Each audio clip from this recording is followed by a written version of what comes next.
अस्सलामुअलैकुम, welcome to SLR learning planet.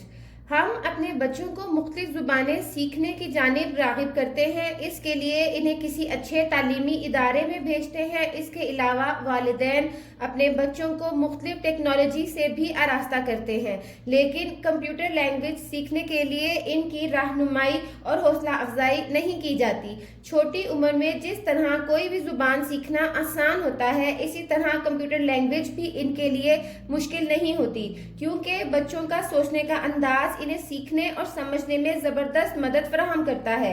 यही वजह है कि कंप्यूटर गेम्स जितनी आसानी और महारत से बच्चे खेलते हैं, बड़े नहीं खेल पाते। किसी भी काम को सर अंजाम देने के लिए हमें कंप्यूटर को कुछ इंस्ट्रक्शंस देनी पड़ती हैं, और इन इंस्ट्रक्शंस को कंप्यूटर प्रोग्रामिंग या फिर कोडिंग भी कहते हैं। आप खेल ही खेल में बच्चों को कोडिंग सिखा सकते हैं। इस बात को मद्देनजर रखते हुए आज मैं आपके साथ कोडिंग अ लीगो मेज एक्टिविटी शेयर करूंगी। ये एक्टिविटी मैंने गूगल से सर्च करके डाउनलोड की है। इसका लिंक मैं डिस्क्रिप्शन बॉक्स में ऐड कर दूंगी। एक 5 से 6 साल का बच्चा भी इस एक्टिविटी के इजी चैलेंजेस को आराम से कर सकता है।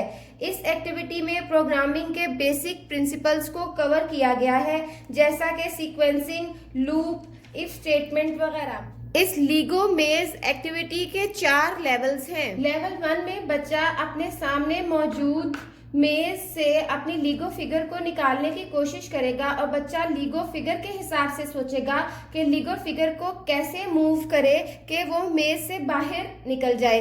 इसमें अगर लीगो फिगर यहाँ पे है तो लीगो फिगर की राइट साइड और बच्चे की राइट साइड दोनों सेम नहीं होंगी। एक छोटा बच्चा भी इस एक्टिविटी के जरिए रेफरेंस फ्रेम स्विच करने की वैल्यूएबल स्किल को सीख सकता है। So first we have to go forward 3 steps. You know why? Because the box are 3. So let's go 3. 1, 2,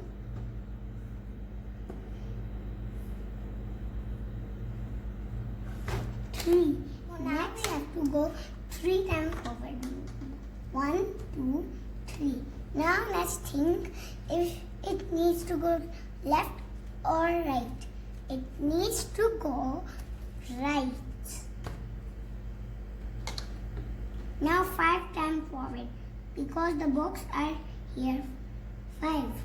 So we will go 5 times forward. 1,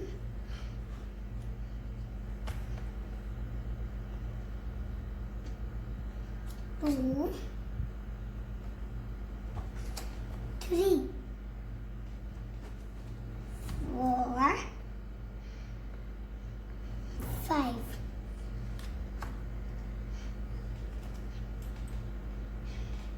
One, 2, 3, 4, 5. Now we have to think if we need to go left or right. Maybe left. This is left. Then 4 times forward, because the box are 4. 1, 2, 3, 4.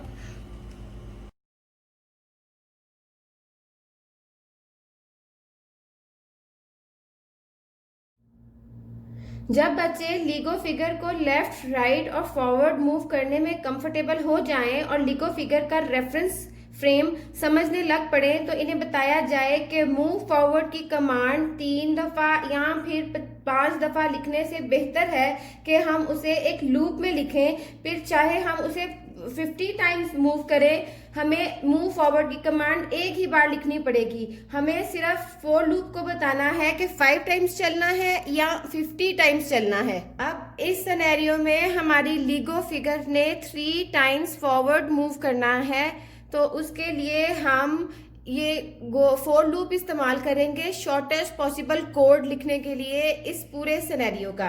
उसके लिए हम for loop लेंगे और for loop में हम यहाँ पे 3 steps लिख देंगे। 3 स्टेप्स, गो फॉरवर्ड 3 टाइम्स और फिर हमारा फॉर लूप एंड हो जाएगा। अब इसके बाद हम करेंगे टर्न राइट। टर्न राइट तो एज इट इज ही आ जाएगा। उसके बाद 1, 2, 3 लीगो फिगर और टर्न राइट। इसके बाद अगेन हमारे पास 5 स्टेप्स हैं फॉरवर्ड के लिए, 1 2 3 4 5। यहाँ पे हमने गो फॉरवर्ड की कमांड 5 टाइम्स लिखी थी, 1 2 3 4 5। अब इसको हम फोर लूप में लगाएंगे और फोर लूप में लगाने के लिए हम अपने फोर लूप पे यहाँ पे ऐसे 5 लिखेंगे और इस फोर लूप को बताएंगे कि गो फॉरवर्ड की कमांड उसने 5 टाइम्स एग्जीक्यूट करनी है इस तरीके से। उसके बाद हमारा लीगो फिगर यहाँ आ जाएगा 1 2 3 4 5।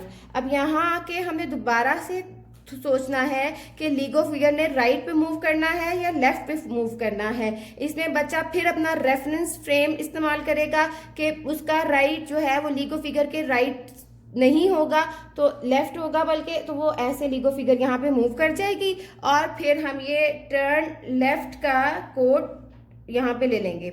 अब इसके बाद हमने देखना है कि लीगो फिगर ने अगेन मूव गो फॉरवर्ड करना है 4 टाइम्स, 1 2 3 4। तो उसके लिए हम अपने फोर लूप को बताएंगे कि वो 4 टाइम्स कमांड एग्जीक्यूट करे, कौन सी, गो फॉरवर्ड वाली, और फिर ये एंड कर जाए यहाँ पे और हमारी लीगो फिगर यहाँ पे पहुंच जाएगी 1 2 3 4। और इस तरह हमारी लीगो फिगर मेज से बाहर चली जाएगी। बड़े बच्चे इस बात को रियलाइज कर लेंगे कि लेवल 1 और लेवल 2 को इस्तेमाल करते हुए बहुत ज्यादा कोड लिखना पड़ता है। बड़े बच्चे व्हाइल लूप और इफ स्टेटमेंट को इस्तेमाल करते हुए छोटे से छोटा कोड लिख सकते हैं। प्रोग्रामर सारी पॉसिबिलिटीज को मद्देनजर रखकर किसी भी रैंडम लोकेशन पर अपनी लीगो फिगर का कोर्स ऑफ एक्शन प्लान कर सकता है। वो सोच सकता है कि अगर लीगो फिगर के लेफ्ट साइड पर रास्ता होगा तो क्या करना है, और अगर लीगो फिगर किसी डेड एंड में पहुंच जाती है तो क्या करना है। अब मिसाल के तौर पर अगर हम इस कोड को इस लीगो फिगर पर एग्जीक्यूट करें तो क्या होगा, वाइल स्टिल इन मेज, क्या लीगो फिगर मेज के अंदर है? हाँ जी है। तो ये स्टेटमेंट ट्रू हो गई, हम वाइल लूप के अंदर आ गए। अब वाइल लूप के अंदर आने के बाद हम ये स्टेटमेंट एग्जीक्यूट करेंगे कि if there is not a wall to my left, तो क्या लीगो फिगर के लेफ्ट पे वॉल नहीं है, जबकि यहाँ पे है, तो ये स्टेटमेंट फॉल्स हो गई। हम इस टर्न लेफ्ट को एग्जीक्यूट नहीं करेंगे, हम एल्स इफ में आ जाएंगे। अब एल्स इफ में आने के बाद हम ये एल्स इफ एग्जीक्यूट करेंगे, if there is not a wall to my right, यहाँ पे राइट पे वॉल नहीं है जबकि यहाँ पे है, तो ये स्टेटमेंट फॉल्स हो गई। हम ये वाली अंदर उसके नहीं जाएंगे, हम नेक्स्ट एल्स इफ पर आ जाएंगे। अब नेक्स्ट इफ पे आने के बाद हम देखेंगे कि क्या if there is a wall on all 3 sides, all 3 sides पे वॉल है? नहीं है, क्योंकि यहाँ पे आगे रास्ता है, इसलिए हम इस एल्स इफ के अंदर भी नहीं जाएंगे। तो हम यहाँ पे आ जाएंगे और उसके बाद ये गो फॉरवर्ड की स्टेटमेंट एग्जीक्यूट होगी तो हमारी लीगो फिगर आगे एक स्टेप मूव कर जाएगी। उसके बाद हम एंड में आएंगे और जाके दोबारा वाइल लूप को एग्जीक्यूट करेंगे कि क्या Lego figure while still in मेज है? हाँ जी है। तो हम अंदर आ जाएंगे और फिर आके चेक करेंगे कि क्या लीगो फिगर के लेफ्ट पे रास्ता है? नहीं है, हम इसको स्किप कर देंगे। क्या लीगो फिगर के राइट पे रास्ता है? नहीं है, हम इस एल्स इफ को भी जो है वो स्किप कर देंगे। क्या हम देखेंगे कि तीनों साइडों पे वॉल है? नहीं, ये स्टेटमेंट भी फॉल्स हो गई है। हम यहाँ आएंगे और लीगो फिगर दोबारा से गो फॉरवर्ड हो जाएगी। इसी तरह से बच्चे पूरा का पूरा प्रोग्राम लिख भी सकते हैं और इस तरह से लिखा हुआ कोड ड्राई रन भी कर सकते हैं। जब बच्चे लेवल 3 में भी कामयाबी हासिल कर लें तो वो सोच सकते हैं कि किसी एक मेज के लिए लिखा हुआ कोड क्या दूसरे मेज पर चलेगा।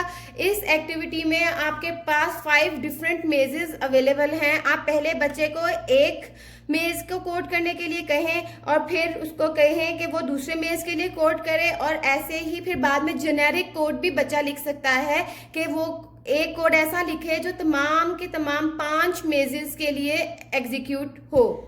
इस बात से हम इनकार नहीं कर सकते कि टेक्नोलॉजी दुनिया पर छा रही है। अगर हमारे बच्चों के पास कंप्यूटर प्रोग्रामिंग जैसी स्किल होगी तो आने वाले वक्त में वो बहुत सी चीज़ों को समझने के काबिल हो जाएंगे।